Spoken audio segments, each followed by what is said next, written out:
आप सब खुद समझ जाएंगे। भूमिका में भाव लिखते हैं कभी क्या बहादुर।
आपके गीत के मतलब रहल एक से के एक है मालिक जग में दूगी दो ही काम तीगी से त्रिलोक समझ लो 14 नाम पच्चा 5 रत्न के काहे तू भूल बिल्ला बिरना।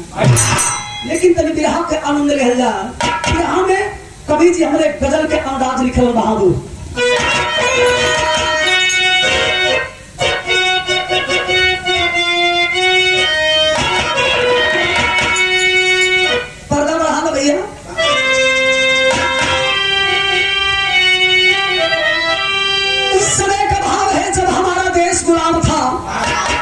सारे लोग इस देश को आजाद कराए।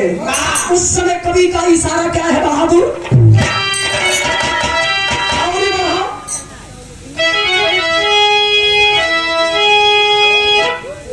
अरे उठो मुसलमान नमाज पढ़ लो, उठो मुसलमान नमाज पढ़ लो, अभी मेरा सरकार नहीं है।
गजल सबड़िया कवि जी बिरहा के लाइन लिखल। अरे वीर शहीदो सलाम तुझको, वीर शहीदो सलाम तुझको, ईमान मेरा नहीं है।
आदरणीय हमारे मुन्ना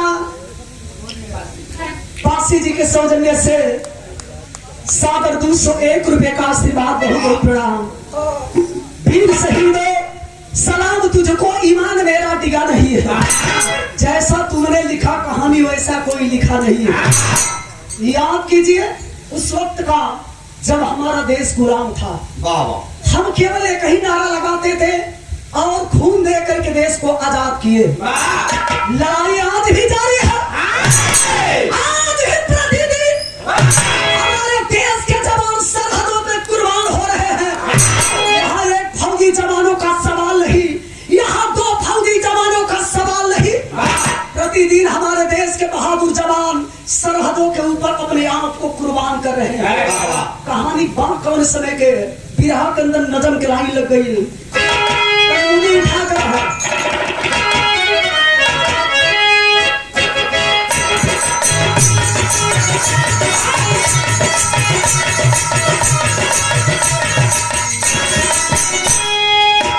देश के सेवा में जो जीवन को लुटाया है,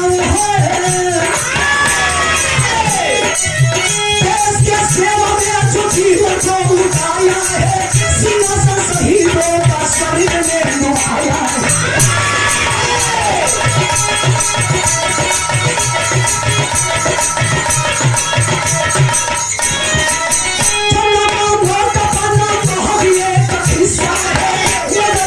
बन जाना तेरी का हिस्सा है।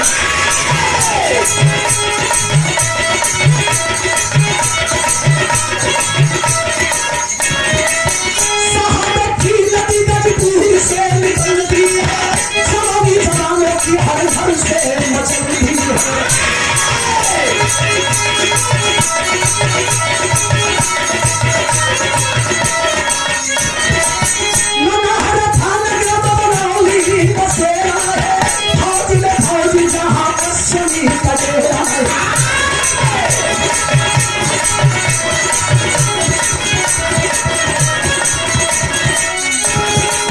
पिता श्री राम नाम लाल मुनि माता, पिता श्री राम नाम लाल मुनि माता, पिता का साया उठा ले के।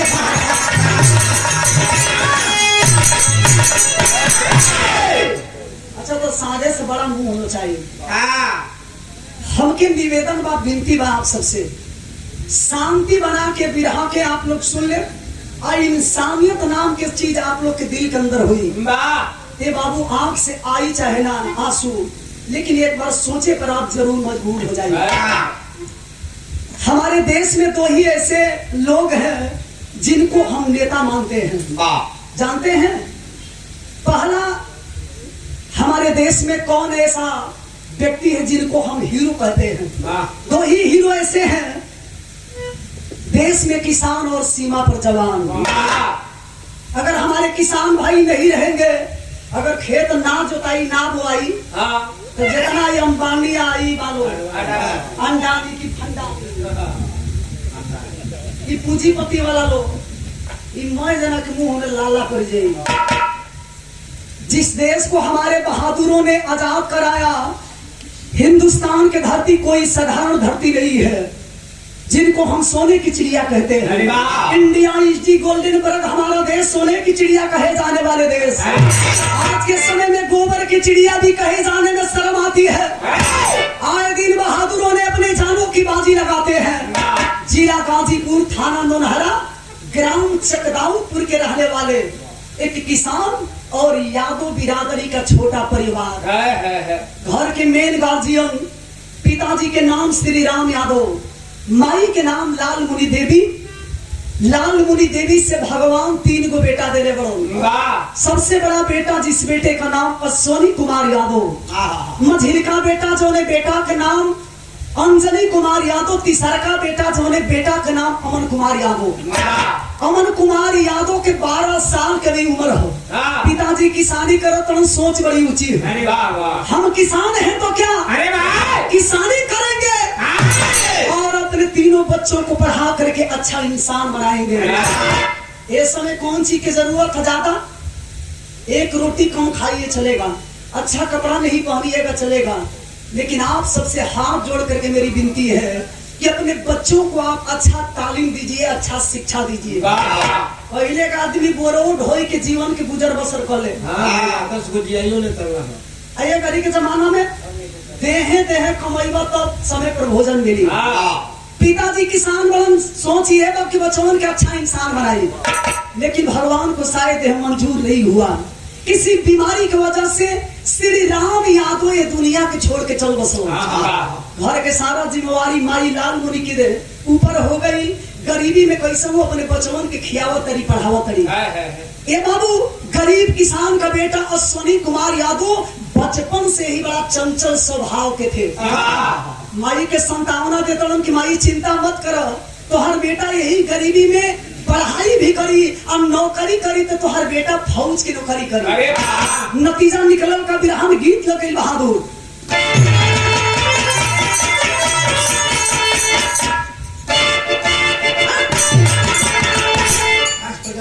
आइए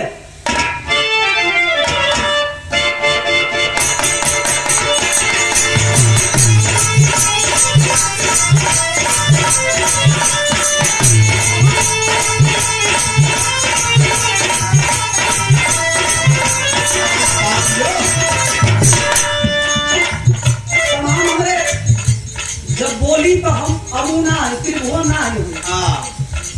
हमारे बात सबके एकदम क्लियर सुनाई देवे के चाहिए। तमाम गीत निकला था। कौन ढोड़ी खोदा था, तो कौन ढोड़ी चाटा था, कौन वही में पियर ढारा था। देखो तो हदे खोदे बा ऊ बोले बा कि इतना गहिर तोर ढोड़ी कौन अहिर कइले बा। अरे बा ठीक काले बाबू ई कौन गवले बाबू माने मार के ओरी मारी या फांसी के ओरी पड़ी। लेकिन हरी गीत देखी माता बहिनी लोग में बैठ के गावे लायक बा। हिंदुस्तान की महिला अपने पति का प्रशंसा कर रही है। कैसे?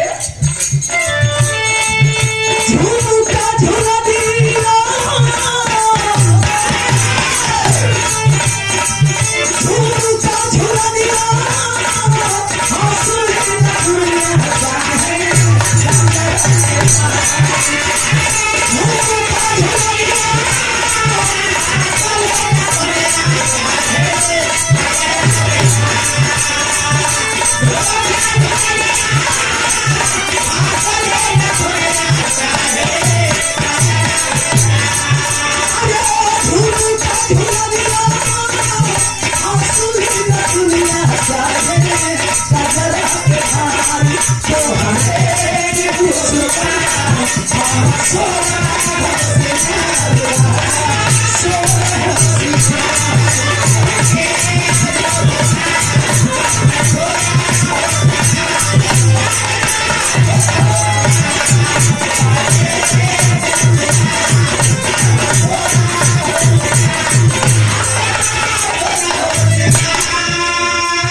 करना है, कुछ बनना है, तो उसे कोई रोकने वाला पैदा नहीं लिया है।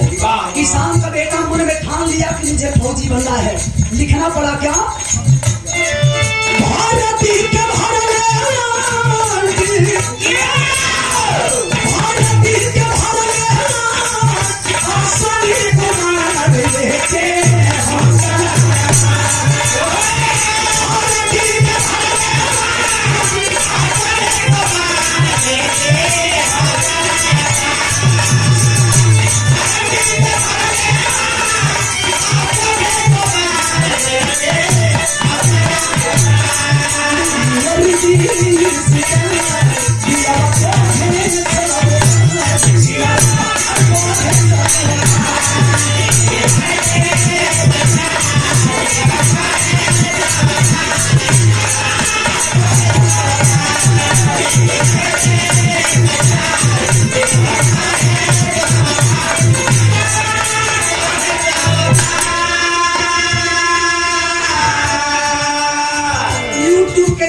के शंका हो कि आप लोग सर्च करके देख ले, और ये सच्चाई मालूम हो गई। कोई ऐसा पेपर नहीं था, कोई ऐसा चैनल नहीं था जिस पर इस कहानी को नहीं दिखाया जा रहा था। किसान का बेटा अश्वनी कुमार यादव 2007 में सीआरपीएफ की बहाली निकली थी फाफा मऊ इलाहाबाद में। किसान का बेटा फार्म भरा था, लाइन में जाकर के खड़ा हुआ, तमाम लड़के खड़े हैं लाइन में, लेकिन अश्वनी कुमार यादव किस्मत का इतना तेज था कि गरीब किसान का बेटा अश्वनी कुमार यादव को सिलेक्शन कर लिया जाता है। भर्ती हो गए, बाहर निकलना ने इतना छाती फुलाए के दोस्तन से कहा तो यार हमार तो सिलेक्शन हो गई, भर्ती हो गई, हम तो भर्ती हो गई नहीं। माई के लगे फोन लगाई कि वही फोने में कहा था कि माई तो हार लाल भर्ती हो गई। हाँ, कौने हॉस्पिटल में हो बेटा? तुहर बेटा हॉस्पिटल में ना, तुहर बेटा फौज में भर्ती हो गई। माई तो इतना खुश बड़ी कि बेटा हमारे फौज में हो गई। उतान होके चले लगली, खुशी में इतना उतान बड़ी के लगली है गोड़ी पर। अरे वाह, अरे वाह, अरे घोड़ी वाह। हे काली माई, हे परम बाबा, हे करण बाबा, हमर लाल भर्ती हो गई। अब तो लोग के जोड़े जोड़े नारियल चढ़ाई, जोड़े जोड़े पुआ चढ़ाई, इंतजार करत रही कि बेटा कब घरे आई। अश्वनी कुमार यादव अइला, हम आरती उतारत रही। बाप की पगड़ी बचा ले रे बेटा, माई के दूध के कर्जा चुका दे ले, बस इंतजार बाकी बेटा कहिया देश के सेवा करे जाई। धीरे धीरे वक्त भी आ गया जब बेटा को माँ विदा करने लगती है, और जब विदाई करे लगली तो कवि जी हमारे जन्म के पहले के तर्ज लिखते हैं। अब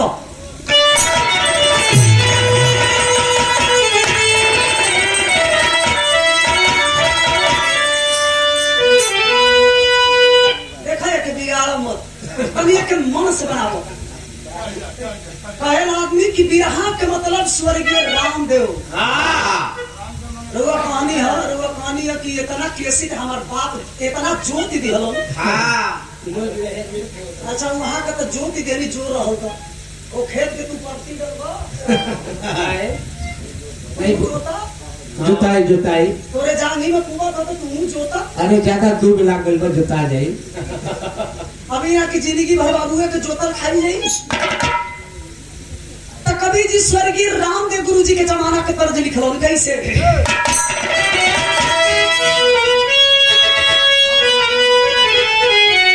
सलामी के आलम में गीत गाई छुई हम तू कैसे गाई?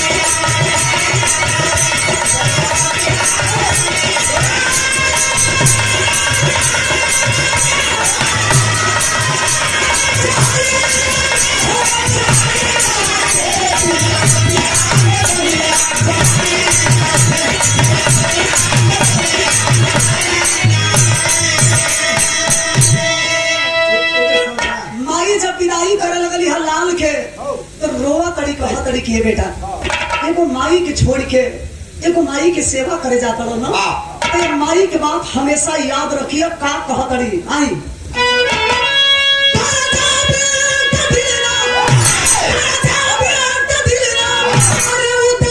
रखी हो बाकी घर हमेशा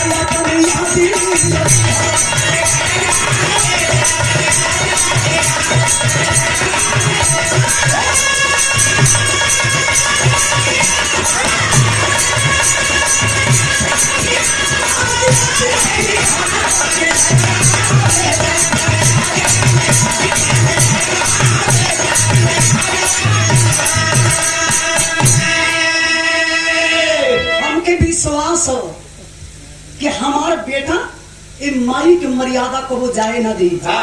किसान के बेटा भले बड़ा लेकिन बेटा वादा कर कि माई के दूध के कर्जा चुकेबो तब कभी वो कमीनन के सामने तो हर गर्दन ना झुके।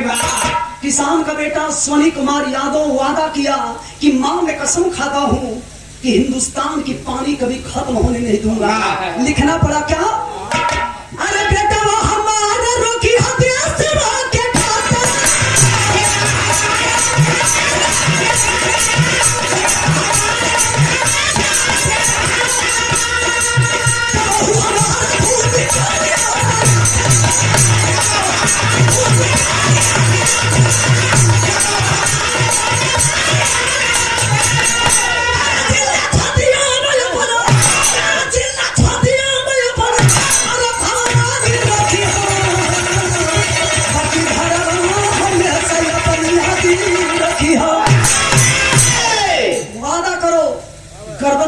जाएगी, लेकिन उन कमीनों के सामने कभी तेरी गर्दन नहीं झुकेगी। किसान का बेटा पूर्वांचल का वह जवान वादा किया कि भले ही मेरी गर्दन कट जाएगी, लेकिन उन कमीनों के सामने तेरा लाल कभी झुकेगा नहीं। वहां पहुंचा जहां की जवानों को ट्रेनिंग दी जाती है, तिरंगा झंडा के नीचे खड़ा होता है और जवानों के साथ जब ट्रेनिंग दे रहा था तो सैल्यूट मारता है और कसम खाता है धरती मैया की। यही नारा लगा रहा था, इनकलाब जिंदाबाद, इनकलाब जिंदाबाद, भारत माता की, भारत माता की जय, भारत माता की जय। कसम खाता हूँ जब तक मेरे शरीर में खून का एक कतरा रहेगा, इस तिरंगे के साथ कभी गद्दारी नहीं करूंगा। किसान का बेटा जब ट्रेनिंग पूरा किया, ड्यूटी लगती है, और जब ड्यूटी लगल तभी 3 साल तो ड्यूटी कैलो। और तब तक गले दुआरी पर तिलक कहाँ से तिलकहरुआइन बनो? मैं तिलकहरू में सूत गइलो। काहे खा पी के सुतबे न कंजला के ठीक बनला। खाली गुलजामुन घोटबो। आई गोलका गोलका है लड्डू है। हां दे द संतुआ। दुआरी पर तिलकहरू लो दौड़े लगल लो, बुरा मत मानिएगा। जब आप हमने कहा हीरोइन, हमको हीरोइन कहा तो कुछ देर के लिए आपको हीरो मान दिया जाए। अरे थोड़ा छोटे हैं तो क्या हुआ? हाँ मोटे हैं, बूट के साइज बढ़ा देते मेहरारू से मर्द के कम से कम 4 इंच ऊपर होके के साइज। और जब सेना हल्दी तो हम ढेर छोट पड़ता। बतावल गई किसान का बेटा जब ड्यूटी करने लगा, दुआरी पर तिलकहरू लावे लगल। जनपद बलिया चाचा, हेलो चाचा, मात्र हमारे बिरहा 10 से 12 मिनट और विश्वास वकील बिरहा आप सबके अच्छा लगी। जनपद बलिया, ग्राम गांधीनगर, ब्लॉक बेरुआर बारी, थाना खेजूरी के रहने वाले एक यादव का छोटा सा परिवार, घर के मेन गार्जियन जेकर नाम बतावल गई गुलाब यादव, और गुलाब यादव के कलौती बेटी जेकर नाम बतावल गई अंशु। अंशु के पिताजी रिश्ता लेके अइल गाजीपुर में। अश्वनी कुमार यादव के माई सुनली की लड़की बड़ा सुंदरी हो। लड़की तो 10 गो लड़की में लड़की। अरे राम हो राम, अरे राम हो राम, लड़की तो छछाक लक्ष्मी बड़ा झमकावेले। जब हमारे लक्ष्मी हमारे घर में है ना, तो हमारे एकदम घर कोना कोना अजोर हो जाएगा। माई अपना फौजी बेटा का रिश्ता तय कर दिली अंशु नाम के लड़की से। समय पाई के शादी भइल, अंशु दुल्हन बन के गाजीपुर में अश्वनी कुमार यादव के घर अली। शादी ब्याह ऐसा चीज है, आधा उनकी मालकिन अर्धांगिनी को कहा गया है। वाह वाह। वो मेहरारू अपने मर्द के संग 1 साल 2 साल 2007 में भर्ती भइल, 3 साल के बाद ड्यूटी भइल। अरे 3 साल के बाद शादी भइल, और 3 साल के बाद जब शादी भइल तो बाबूजी 2010 से लेकर के अंशु अपने पति के साथ जानते हैं कितना वक्त बिताई है? कितना? 2020 तक बिताई है। अब 2020 से आवत भगवान तू दे दे भगवान जब पियराए लगी, पिलिया हो गई, गाल जब चिकना गई, पैर जब भारी हो गई, पैर में भी घाव हो गई, तोरे में दोष ना। और दूगो 4 गो बाणा सब मैं बटैया हो ना हो तब के करो तू इनका बाबूजी का हो तू जे का कर। अच्छा तो देखी, एगो बेटा एगो बेटी भगवान देले बड़ो, खुशी खुशी परिवार समय बितावत, लेकिन देखी कब किस्मत करोट लिखे ना जानेला। वाह वाह। 2020 और मार्च का महीना चल रहा था। मार्च के महीना ऐसा महीना महीना सारा 3 गो महीना बड़ा खतरनाक। अरे सावन के महीना मेहरारू खाती, फागुन के महीना मर्दन खाती, कार्तिक के महीना कुकुरन खाती। वही के एजेंट है। वो महीना में हरदम रहबे करेला। खाली इलेक्शन लड़ल हली बेचारा, एक गांव के विधवा पिल्ली वोट ना देल। ऐसे बेचारा इलेक्शन हार गया। ऐसे तो बाबू हार्ट अटैक कर मर गया। हाँ ये देखी, आज 2 2020 मार्च के महीना बा। अच्छा तो जब फगुनाहटा चले मास्टर तो दुल्हन के याद अपने पति के सतावत तो फोन लगावतिया। अच्छा फोन लगौलस तो कवि विरहान गीत लिखलन। अरे ये हो हमर सोना, अरे ये हो हमर सोना, हमारा फोना।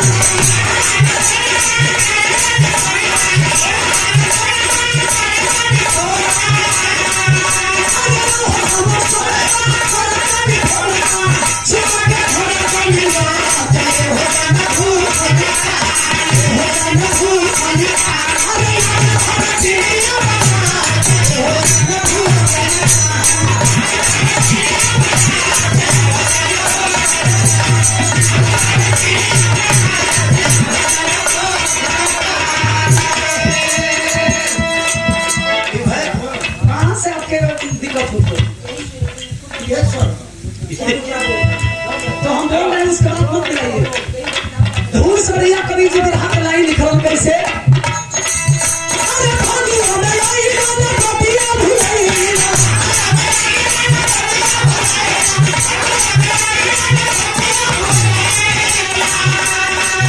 अरे भागी हमें आई ना कपिया भुलाई ना, कहला कहला फोना ले देखो, फोना ले देखो।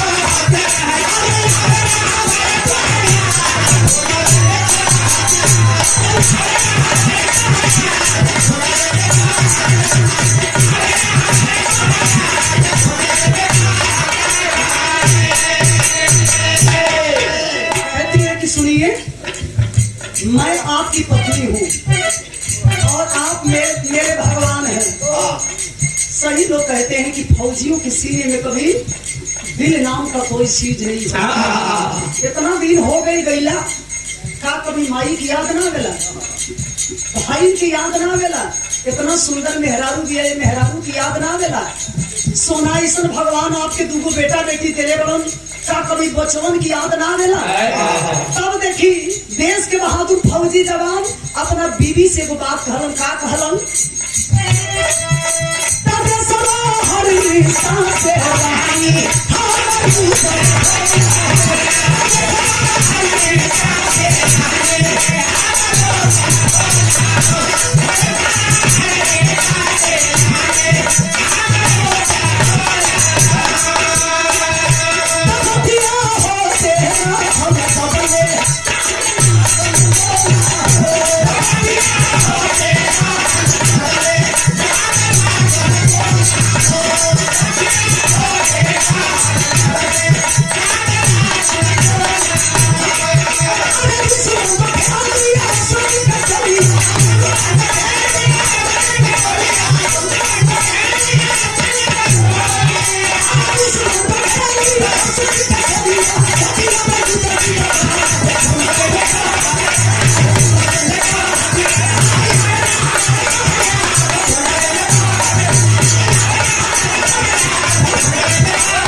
से आवाज होके लगल।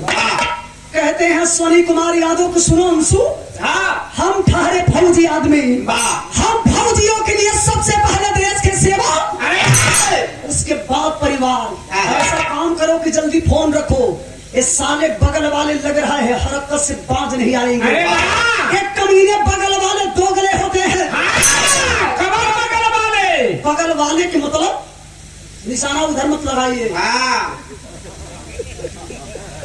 हम दोनों एक दूसरे को बहुत चाहते हैं। तीसरा हमने के मंच पर उतर जाने का शरीर भले दो है लेकिन जान एक ही है। बगल वाले साले हरकत से बाज नहीं आते, दोगले होते हैं। बगल वाले का मतलब मेरा पड़ोसी मुल्क पाकिस्तान। एक कमीने ऐसे मानेंगे नहीं। तुरंत बीवी फोन रखती है, साथियों के साथ वही पहुंचता है जहां से की आवाज हो रहा है। यही नहीं आप पेपर में पढ़े होंगे, अश्वनी कुमार यादव अपने बटालियन के साथ 4 आतंकियों को मार गिराने का काम किया। बहादुरी के परिचय देने वाला गाजीपुर का लाल ऐसा मेहनत किया कि उसकी जानते हैं दूसरे जगह ड्यूटी लगाई जाती है। कहाँ? कश्मीर के कुपवाड़ा जिला हिंदवाड़ा सेक्टर में, जहाँ की एक रोज पहले हमारे देश के 5 फौजी शहीद हुए थे। वही जो ड्यूटी लगावल गई, जानकारी जो मिलल, अरे भाई एक दिन पहले हमनी के 5 गो फौजी देश के सेवा करत करत यही जो शहीद हो गइलन।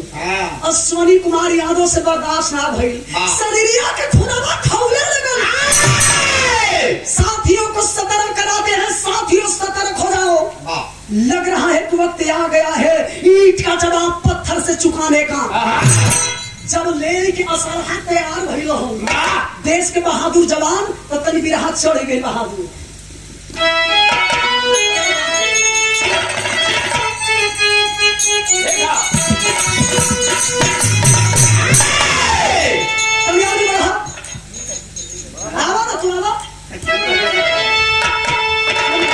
देखो बता तन शेर कतनो बुढ़ा जाए जब खाई मांस खाई, घास ना तो वे शेर ना उ शेरनी है मेरा।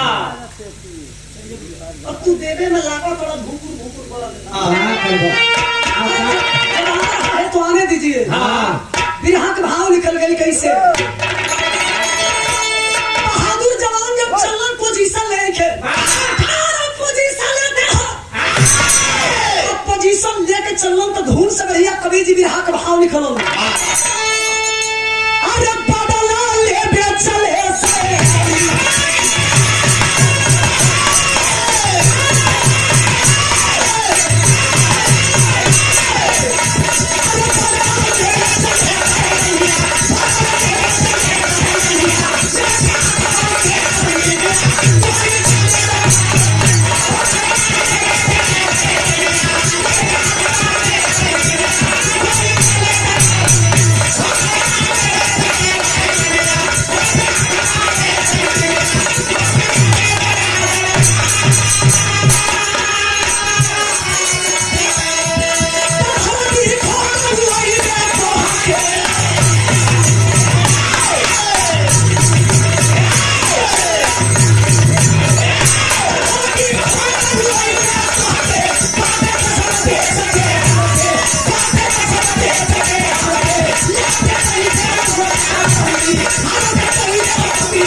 सोच लिए थे या तुम मारेंगे या तुम मरेंगे।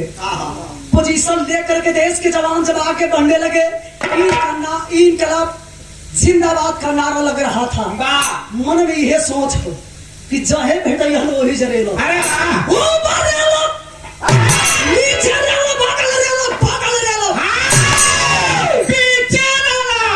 ऐसा रेलो कि पानी से दर्शन ना हुई। उठाए के हथियार जब आगे बढ़े लगल, दूरों ओर से लड़ाई चले लगल। यहाँ भी देखे होंगे मूर्छा बंदी हुई, यानी मूर्छा बंदी के मतलब जब लड़ाई खत्म हुई, वापस हो रहे थे देश के जवान। कमीने अपने हरकत से बाज नहीं आए। पाकिस्तान फिर पीछे से वार किया, और जब वार किया तो उसमें एक जवान नहीं, 2 जवान नहीं, 3 जवान शहीद हुए, जिसमें गाजीपुर का लाल वीर अश्वनी कुमार यादव भी वीर गति को प्राप्त कर गया। धरती लहू लुहान पड़ी है। एक जवान 5 मिनट के बाद जब दौड़ते हुए आता है, अश्वनी कुमार यादव को जब देखा, उठा करके अश्वनी कुमार यादव को आवाज देता है कि अब अश्वनी कुमार यादव इस दुनिया में नहीं है। एक जवान कहता है कि सबसे पहले इसके घर सूचना दे दिया जाए। कुछ लोग इकट्ठा होते हैं हमारे देश के बहादुर फौजी, और जब इकट्ठा हुए तो कवि जी बिरहा में टेरी लिखते हैं बहादुर।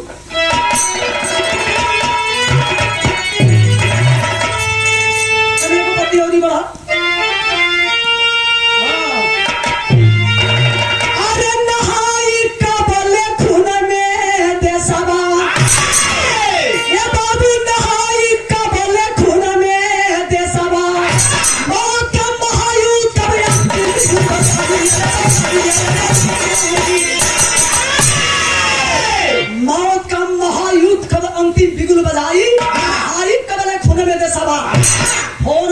से डापिस ने घटना को मजबूर दिया, देश हेतु में वीर अश्वनी अपने तन का खून दिया। माता को जब खबर लगी बेटा आंचल को छोड़ गया, बिना इजाजत कैसे वो परिवार से नाता तोड़ गया। मेरा बेटा जिंदा है क्यों झूठी खबर सुनाते हो? हे साहब बातें बंद करो, क्यों हमको दुख पहुंचाते हो? ऐसा मत कहिए साहब। अरे हमर बाबू के कलेजा इतना कमजोर ना रहले साहब। अरे हमारे लाल के कलेजा तो बाप के कलेजा रहले साहब। हमर बाबू कमीनन से इतना जल्दी कैसे हिम्मत हार गई? मेरा बेटा शहीद नहीं हुआ है। कौन बतलाए उस माँ को कि आपका बेटा माँ की हिफाजत करते करते उसी माँ के आंचल में सो गया।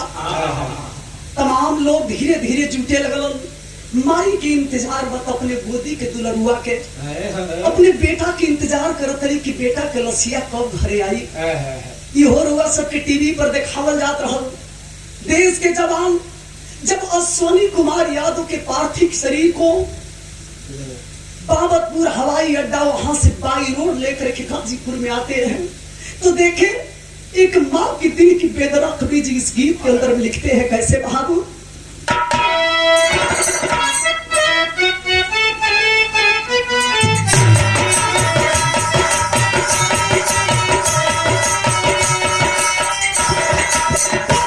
और बड़ा अरे कौने करना जोगी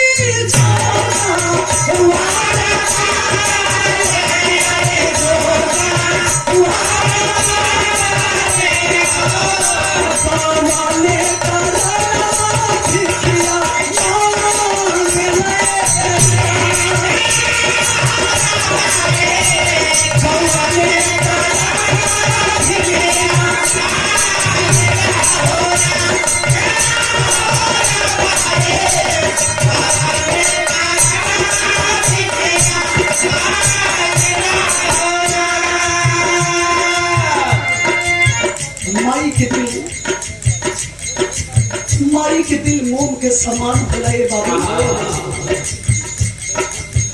पूत का पूत हो जाए लेकिन माथा घुमाता ना होली ना। उस दिन को याद करने लगी। एक ऐसे समय रहा कि बचपन में अपने बाबू के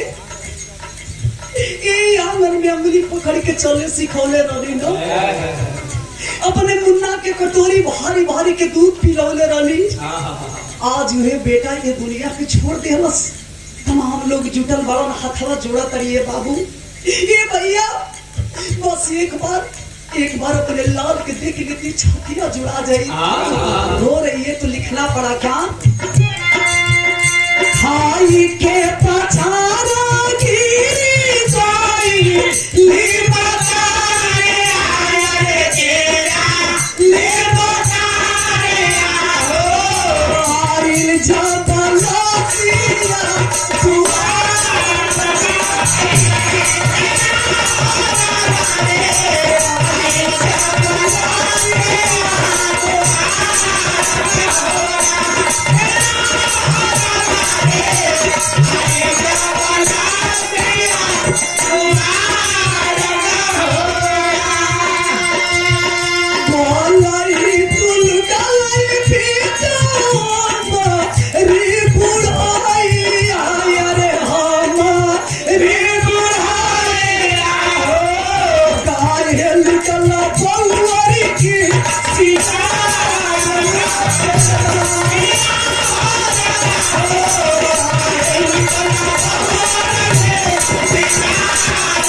दर्द क्या होता है शायद वो माँ ही बता पाएगी जिसका इस दुनिया में जवान बेटा शहीद हुआ है।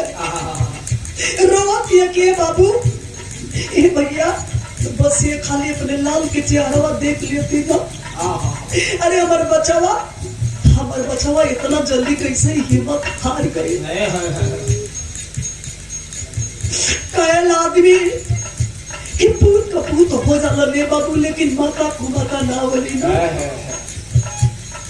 जिंदगी में सबसे बड़ा बोझ जानते हैं कब होता है? हर माई के, हर बाप के सपना होला कि एक दिन हमार बेटा जब जवान होई ना तो हमार सर के बोझा हल्का हो जाई।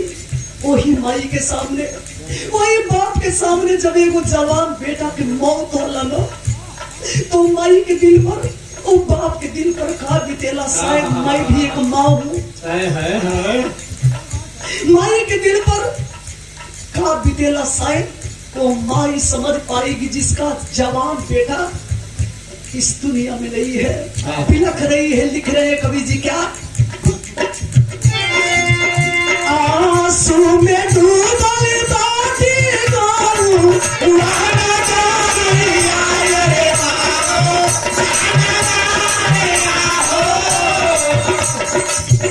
आंसू में डूबल बाटी गाऊं वाना गाया रे बाबो, वाना गाया छोड़िया के चीरे चीता।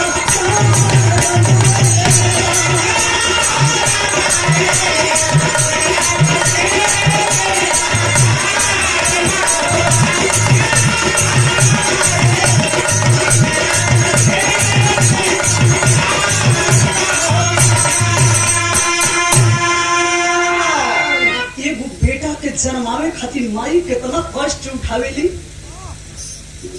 आप सबके पता होई ना। कौन ऐसा माई रोई कि अपने लाल के पावे खातिर कौनो देवपुरी के छोड़ले होई। बाप के अपना बेटा पर नाज होला कि एक दिन बेटा हमर पगड़ी रखी। जिंदगी में कहेला आदमी की बेटी के बोझ सबसे भारी बोझ होला। ये बाबू गरीब वाली गरीब घर में अपनी बेटी के शादी कर दे, लेकिन जानता नहीं वो बाप खातिर सबसे कष्ट कब होला? जब ना बाप के सपना होला कि एक दिन हमार बेटा अपना कान्ही पर बुढ़ापा में एक दिन हमार अर्थी लेके जाई। आज वही बुढ़ाऊ बाप के कान्ही पर जब एगो जवान बेटा के अर्थी उठेला ना, एगो बाप के कानी पर जब जवान बेटा के अर्थी उठेला तो बाप अपने आप के दुनिया में जियला से अच्छा मरो समझे। तमाम लोग जुटल बड़ू, सबकी आंखें गमगीन है, सारे लोग रोने लगे। बिलखा तड़पते बाबू बहू रही आई जेकर मांग के सिंदूर लहलहाता। कभी अपने पति के देखे तो कभी अपने दोनों टुअरन बचवन के देखे। अब देख के का कहे बिरहा के आखिरी तरज।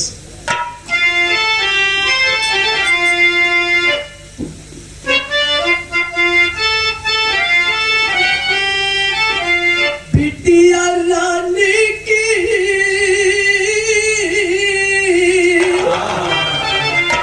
बिटिया रानी की अरे डॉक्टर बनाईबा सपना रही तुम्हारी।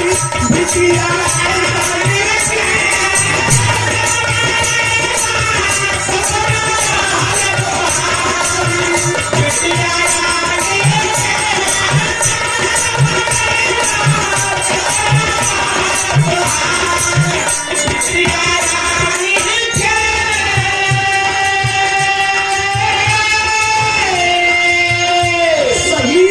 से कहा कि गाजी वो दिन के भुला गई नहीं। कहा करने की बेटी के अपना कमाई से पढ़ाई के डॉक्टर बनाई, बेटा के आई तो खिलौना लेके आई। अब तेरी बेटी के पढ़ाई के डॉक्टर बनाई।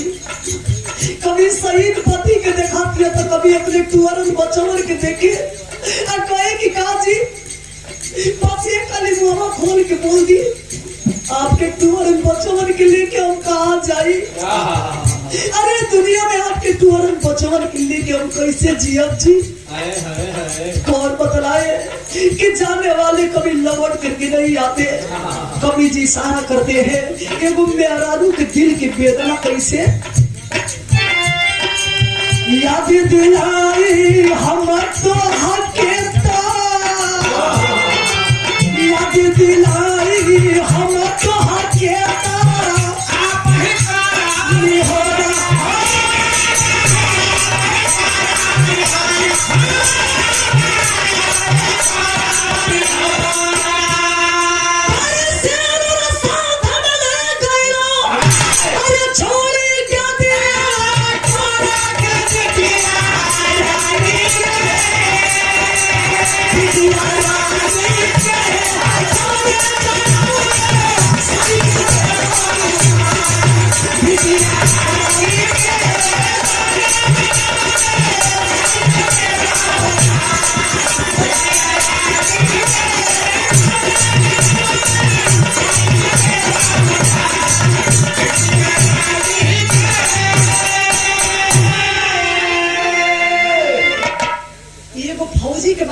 है, कि घर घर के कहानी बा।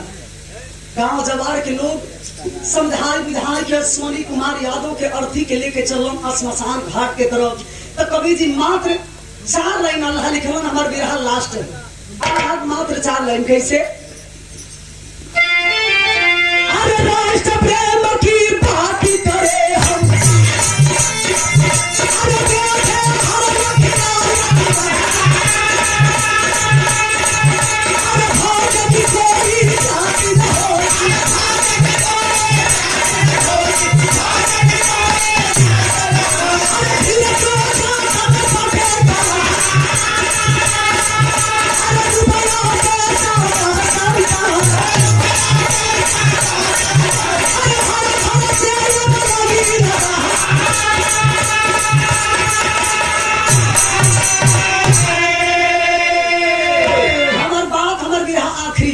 अगर नीक लगी तो हमारे नाव पर नाम। आपको याद होगा कि एक ऐसा समय था कि जब पहली बार धरती पुत्र मुलायम सिंह यादव जी रक्षा मंत्री बने थे, तो अपने कलम से उन्होंने नियम को बदल डाला था। यह धरती पुत्र मुलायम सिंह यादव जी लागू करने का काम किए थे। जो जवान शहीद होते हैं उनकी पार्थिव शरीर परिवार वालों को नसीब नहीं होता है। वादा किए थे और नियम को बदल डाले थे कि आज के बाद जो भी जवान शहीद होंगे उनको 10 लाख रुपया दिया जाएगा और उनकी पार्थिव शरीर उनके परिवार वालों तक पहुंचाएगी। आज के समय में एगो माई एगो बाप अपना बेटा के देखा था तो धरती पुत्र मुलायम सिंह यादव जी की देन। अगर सच्चाई है तो नेताजी के नाम पर एक बार जोरदार ताली बजा कर। यह मेरा लाइन नहीं है, नेताजी की लाइन है। सबके लिए उन्होंने किया है। दाह संस्कार भई, दाह संस्कार भइला के बाद रोवत या विधवा और रो के जाना तनी के करत से कह दिया। देश के कुर्सी पर बैठल बा नरेंद्र दास मोदी जी। उससे पहला एक जना रहन गुंगी बाबा, मौलिया बाबा, मौलिया बाबा तू तो बोलते ना रहन। आज ई बाबा बड़ा दी कुल खाली बेचा ही में लागल बा। मैं प्लेटफार्म बेची देहलन को, लाल किला बेची देहलन। अच्छा तो खाली नाव बदलत हलो। मंगल सराय के नाव जनता का हो गई। हो पंडित दीनदयाल, पंडित दीनदयाल। आया कुछ दिन में लड़का तोहार मेहनत कइले बड़ा तू तोहार, तू लड़का का बाप हो लेकिन तू ना कही गो। अब लड़का का बाप के वो भी कहा रो रही है, कहती है आखिरी बंद।